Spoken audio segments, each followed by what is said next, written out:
Hi everyone. Today I'm going to cover the recent upgrade of Bitcoin daily timeframes forecast. I have been upgrading it for many months now since the last time I posted a video about it, and now it's a time for another video because many of you are asking for it. So what we have here in the first set of columns, this is an example with March. Here it says historical forecast. What does that mean? Here is the historical forecast, how it is obtained. This is the original daily timeframes forecast from 2 years ago. What I have taken is all daily closing candles from the beginning of Bitcoin's life, only for a given month, in this case for March, and I have written in every single year how those daily how are those daily time frames closing. So that starts from 1st of March until 31st of March, and then I obtain percentages, probabilities, historical probabilities. And then I just take these percentages and I upgrade it every year, of course, with the closing candles. I take these percentages and I put them in the first column of the forecast. Here they are here. So these percentages have been obtained from all years of Bitcoin's life, from all Marches, from all months of March in Bitcoin's life. And then I paste them here in the first rows and the first columns of the Excel spreadsheet. And then this is blank where it says reality. So as the months begin, you can color those days according to their closures, and then the next column you can mark their accuracy. On some occasions they're 50-50.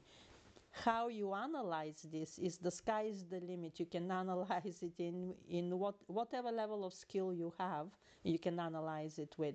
Sometimes I have time to explain to people how you can analyze it. Other times I hold back because I do prefer to work with people who have some kind of background in science and who have basic kind of reasoning skills, because teaching someone from scratch how to think about probabilities is exhausting, and I'm really not signing up for that job. I would like to work with people on a slightly higher level than that.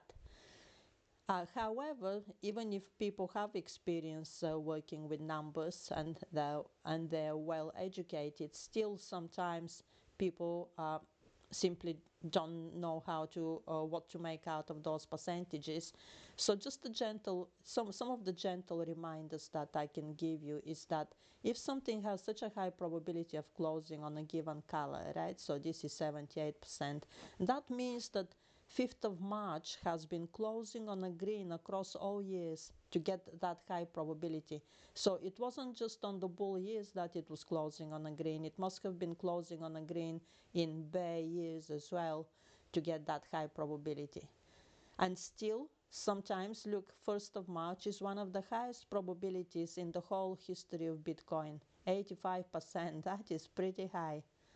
And still, not always. Oh, actually, this time it did close on a green, but there have been high probabilities that have also, for example, look, 4th of March, it's 71% closing on red, and still it closed on a green. So even when we're looking at high probabilities, it's not guaranteed that this time they will close exactly on the same. However, this is a very good guidance, precise guidance and responsible guidance. Precise because it gives you precise figures. Not precise in the sense that it has high accuracy. It's very difficult to obtain high accuracy. So look, 61% is considered a good accuracy for a forecast. I believe that this is what the algo bots deliver, above 60% accuracy. So I'm in that. This forecast qualifies that is worth getting programmed in an algo bot. But it's very difficult to deliver above 70%. So we need to be realistic about what is possible and what is less likely and what is more likely. More likely is around 60%. And the other virtue of having these figures laid out in front of us is that just by looking at the figures, we can make some kind of conclusions about the trend as well. So look, for example, in this section here, we got a lot of red here focused in a relatively short space and a short window of time. And then look what happens here. It begins slightly earlier, but it's still, some of it coincides with those red candles. The next one, again, we get red here, and look, it coincides with red in real life. So I'm not going to show much about what is happening for the rest of March, but here is the closing percentages so far. So 61% on these historical time frames. The next metric that I use is the lunar eclipse. So the lunar eclipse is worth measuring only from the date when it happens and for the first 10-15 days maximum. And that is because after that it gets very diluted. So let me show you the lunar eclipses. Some of the lunar eclipses are short, like the lunar eclipse this year. It's a very short lunar eclipse. What I mean by that is after this lunar eclipse comes a solar eclipse. So once the solar eclipse comes on the 29th of March, that's it. Lunar eclipse is done. It's not worth backtesting it more than that. It's not worth backtesting the rest of those dates and presenting them to the audiences in April, because the lunar eclipse will be done and dusted on the 28th of March, because the next solar eclipse is on the 29th of March. But some lunar eclipses are very long before there is a solar eclipse after them. So if the year happens to be of that kind, then I will keep presenting month after month until these finish, until these time frames finish. Month after month I will keep presenting percentages for the lunar eclipses. So for this year it's only until 28th of March. So this is what I have presented. I have not presented for lower, higher than that. For 29th and for 30th then becomes irrelevant, because those dates fall in the cycle of the solar eclipse. And here is the cycle of the solar eclipse. Starting from the date of the solar eclipse, 29th of March 2025, all of this is back tested. Eclipse in several categories. This is across all solar eclipses here.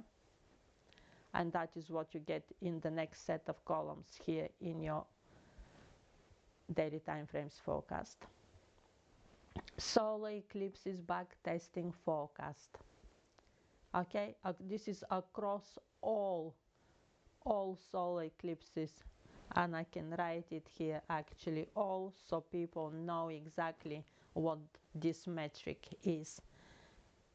And I take it from this table here. It is across all solar eclipses. Where are those solar eclipses listed? They listed all here in this table. And then every year there is a different type of solar eclipse. So far, since I've started using this metric, we have had a total solar eclipse last year in 2024. We have had an annular solar eclipse. We're still on that cycle of the annular solar eclipse, and we're going to get out of this cycle on the 29th of March when we enter the cycle of the partial solar eclipse. So they have their own individual historical closures, and this is the total across all solar eclipses, right? So coming back here to the table, the second set of columns. So the third, I mean, this was the second across all solar eclipses, backtesting, and the third set of columns is the particular solar eclipse of the given month. So in 2025, so far, we're still, March was on the annular solar eclipse, and that is why you get the metrics of the annular solar eclipse. And then from 29th of March, we're moving to the metrics of the partial solar eclipse. And for April, the daily timeframes will involve the metrics of the partial solar eclipse. By the way, if you wish, you can get the eclipse trading strategy, and all of these tables are in that strategy. You see all of this backtesting and the big table here with all of those daily closures from the beginning of Bitcoin's life are listed here in this order, beginning with the solar eclipse and carrying on all the way until a lunar eclipse begins. So this cycle is only solar eclipse cycle. Lunar eclipses are not mentioned here. And in this table here, the assumption is different. So we start with the solar eclipse. A solar eclipse is always the leader and the beginner. And then the lunar eclipse is the completion, so the lunar eclipse follows. So first we cover all the solar eclipses, and you can see this table looks different because the lunar eclipses are isolated now.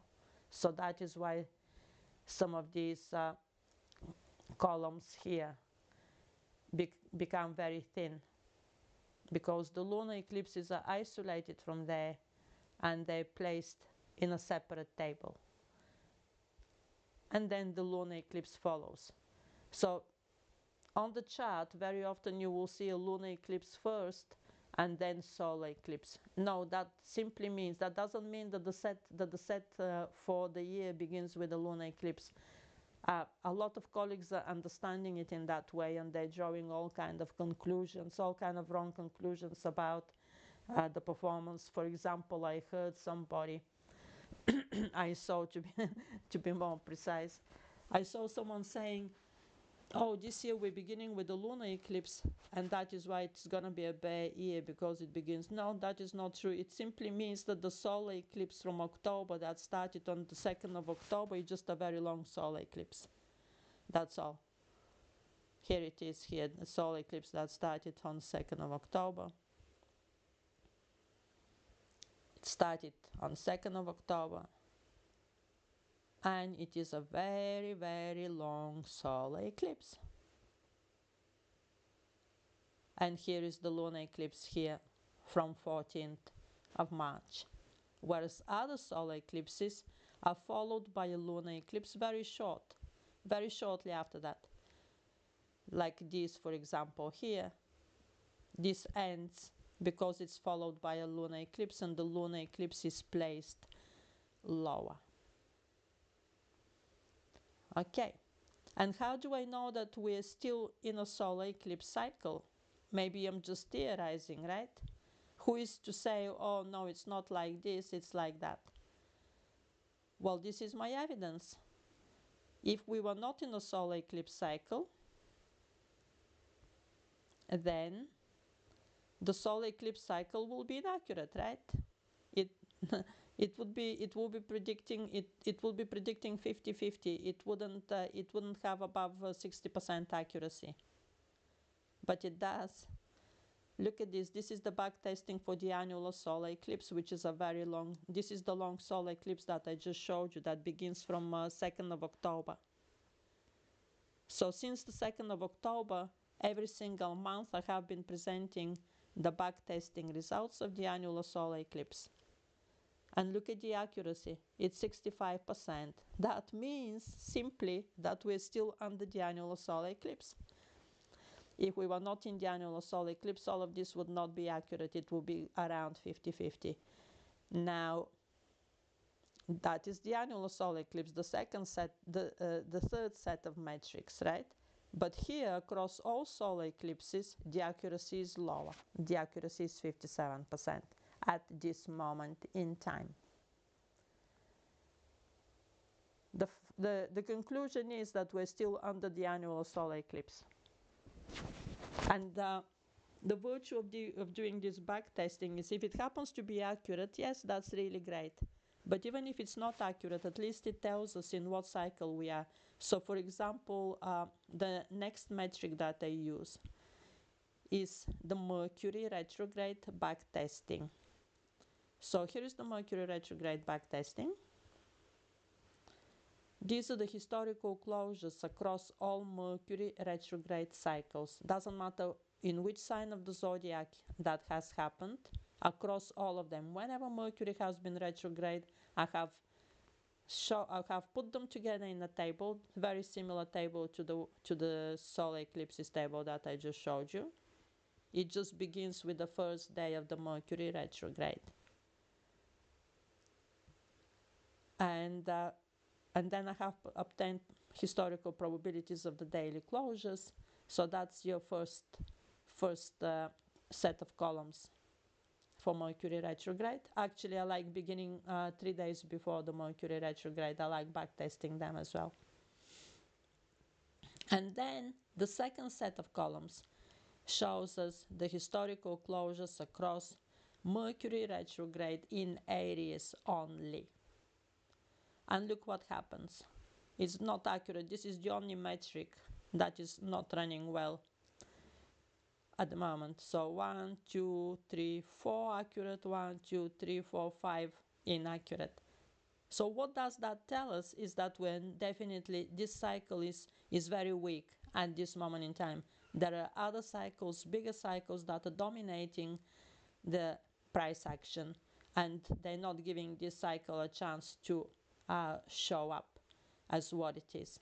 So for example, what is it exactly not accurate? Well, we can zoom in and we can see it predicted 75% accuracy, 75% historical probability that 3 days before Mercury goes retrograde will close on a red. No, it closed on a green.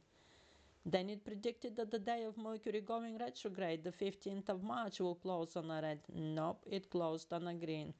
So what is this saying is that this forecast for Mercury retrograde in Aries was a lot more bearish, but it didn't manifest. It didn't quite manifest.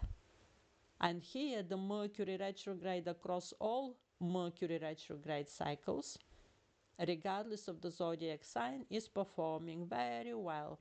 It's performing with 67% accuracy. And the reason for this is because it's more bullish. There are more historical green closures and less historical red closures. So the value is not just to obtain the daily closure, like some people really like to be very narrow-minded. It's like, oh, why would I know the daily closures? They're not giving me any trend.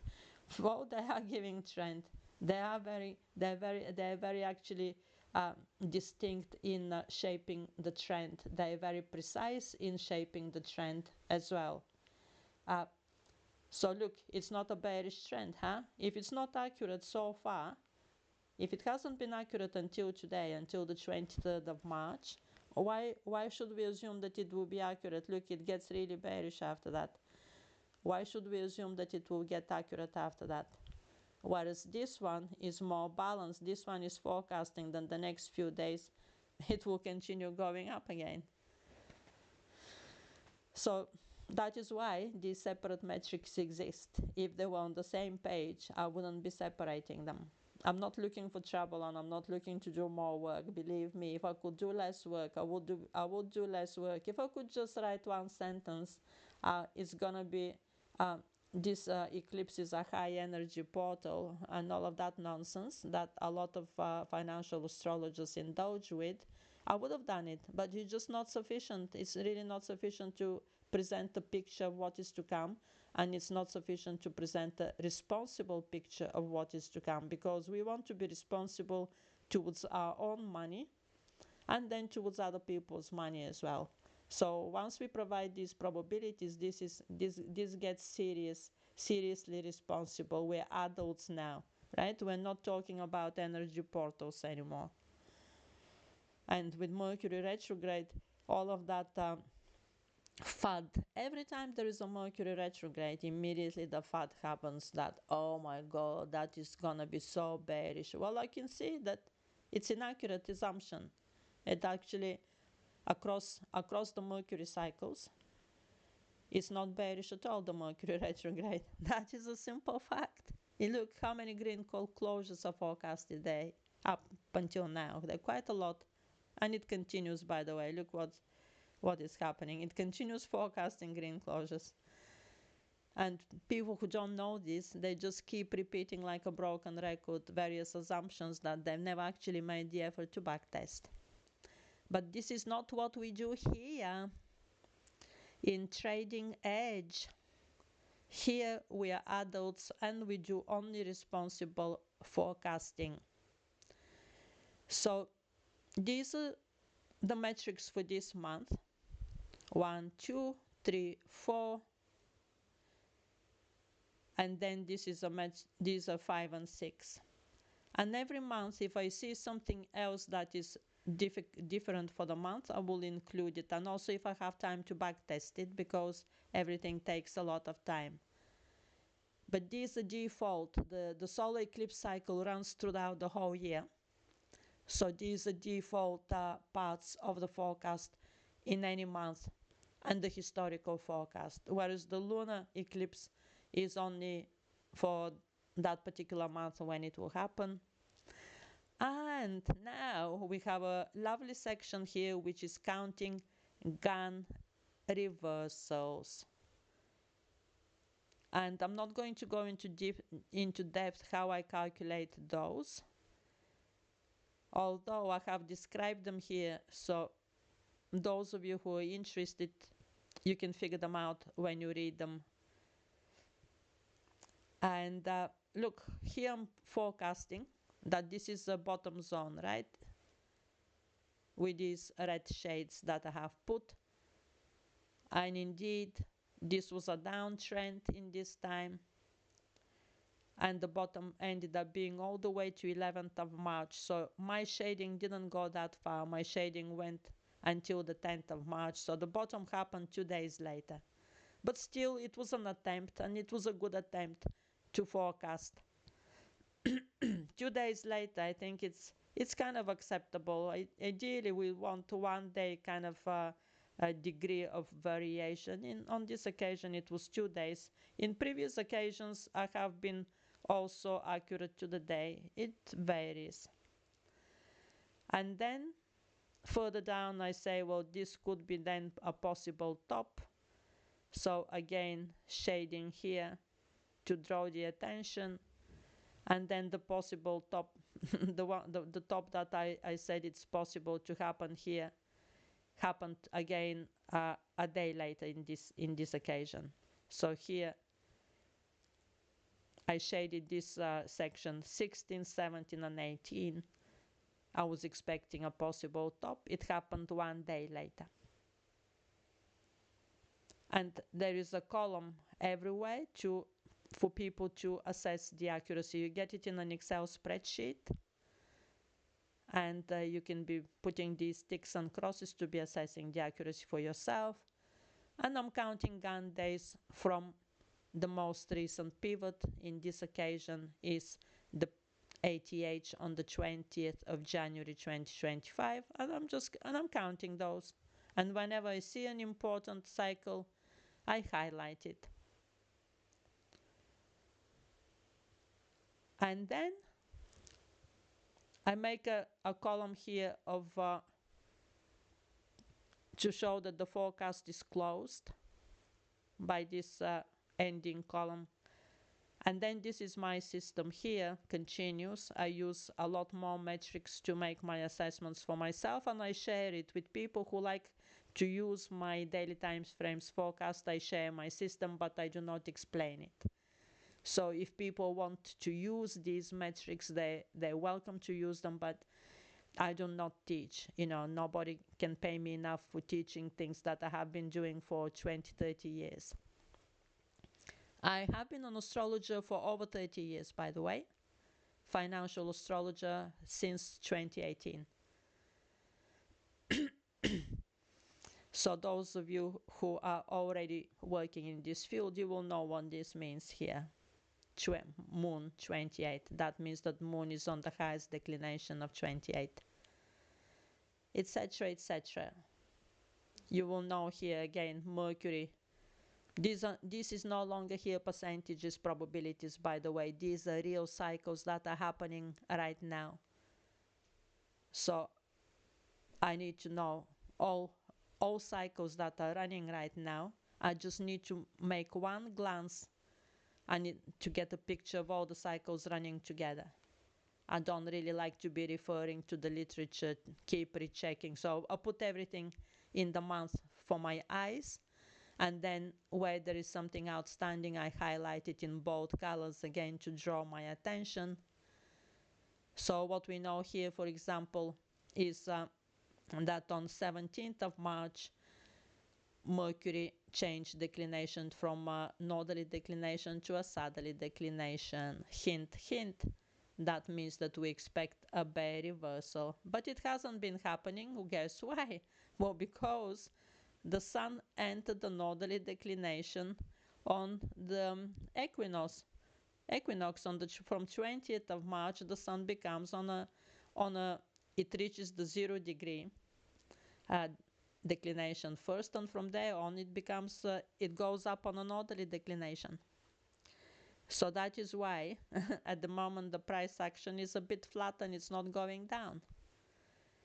And there is a lot of reasoning here that can be done. A lot of all of those cycles. It's a skill. It's a skill to consolidate all of those different cycles.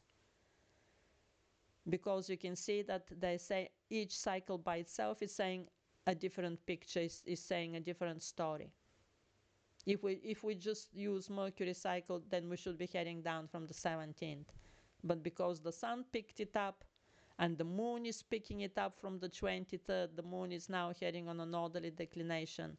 You see this is adding now green.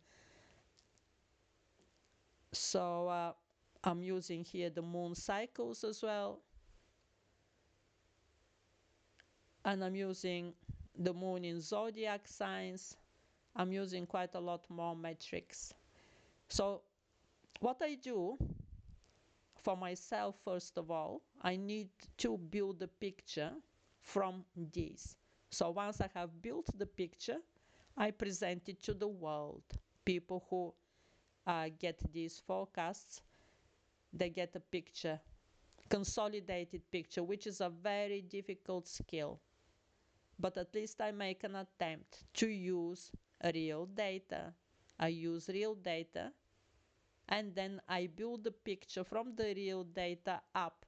So this is a bottom-up approach which computers use. This is how computers make conclusions from the data, from the ground data up, not from the concept down, the way humans reason. So I have to pretend that I'm a computer all the time. So I take all of this ground data here, and then I start building the picture for the month ahead. And then you get a warning here. This is an experimental sketch. This is very difficult because I'm not a computer, unfortunately. I am, but we're very basic computers with very small processing powers. But we are computers, that is 100% sure. And that is how I consolidate then all the data that I have. I have marked here that this is the bottom zone between 5th of March and 8th of March. I have made a mistake about that because clearly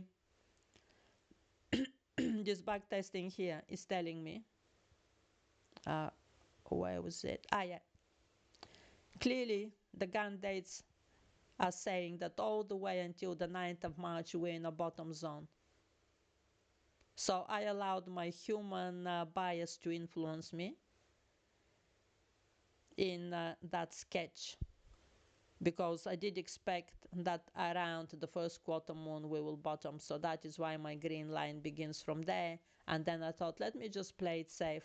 And I add a little bit more days in the bottom. But it wasn't enough. I should have added all the way until the 9th of March, as the Gann dates suggest. And then I should have started the green date a little bit more from here. There was no way for me to know that the green line will start from the 11th of March onwards. That was well delayed.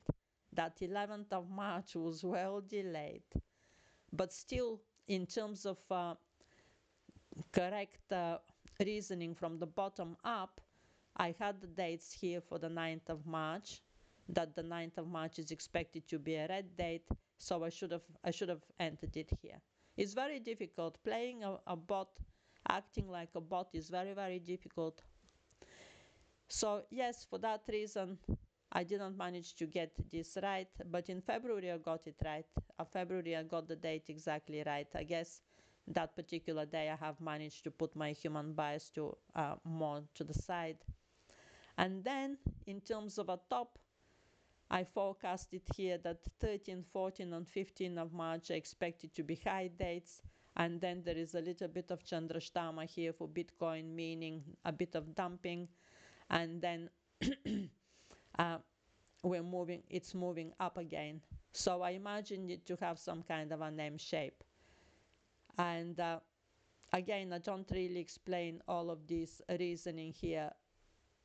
I'm just highlighting it in red and in green. And people don't need to understand the system. Once you see red and green, you know what I expect.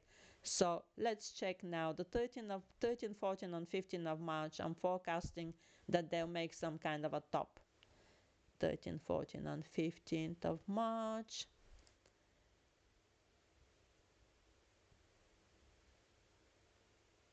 '13th of March, 14 and 15 of March, that they'll make some kind of a top. 13, 14, and 15. So 15 is making a kind of a top. And then I forecasted that the next section will be dumping. So 2 of those days dumped. And again, there is never a guarantee that the 3 days will dump all of them. That just because I have highlighted it here in red, it doesn't mean that I'm guaranteeing that the 3 days will dump. It just means that I expect dumping in this window of time. So 16, 17, and 18 of March, I'm saying double top on I'm saying that dumping will take place in that window. So 16, 17, and 18. So this is 16, 17, 18. 2 out of 3 dumped. And then I'm showing that from the 18 it's going up. And I made it here that we're going to have some kind of a flat top between 19, 20, 21st and 22nd of March. Some kind of a flat top. Now what happened is it got here, 19th was the highest, and then these ones dumped, but still we do have some kind of a flat performance here in this section. 21st and 22nd are quite flat. So I haven't envisaged the 23rd at the time, because again, all of that is very time consuming to know individual daily time frames and to have the time to actually think about them and to incorporate them in the forecast. So I have written that the bear reversal will happen at the latest from the 22nd of March.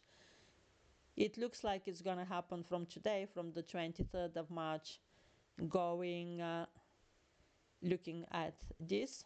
However, this is my new fractal, by the way. It's telling me that there is some more room for going up after that.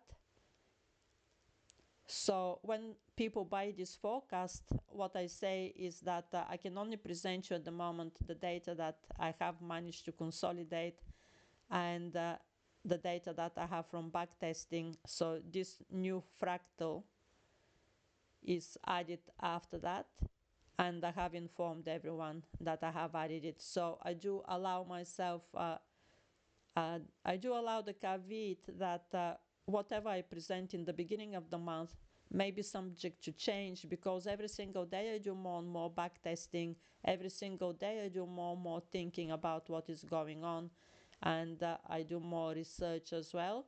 So it is very possible that some of these change.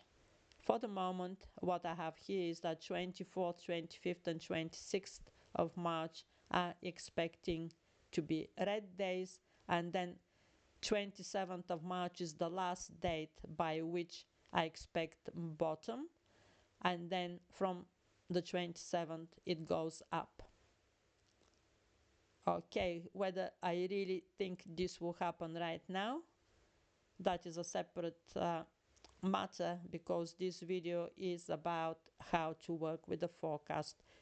Basically understand this, that this sketch that I have provided here is an experimental sketch, and it involves my consolidating all the separate cycles that are listed here and all of these.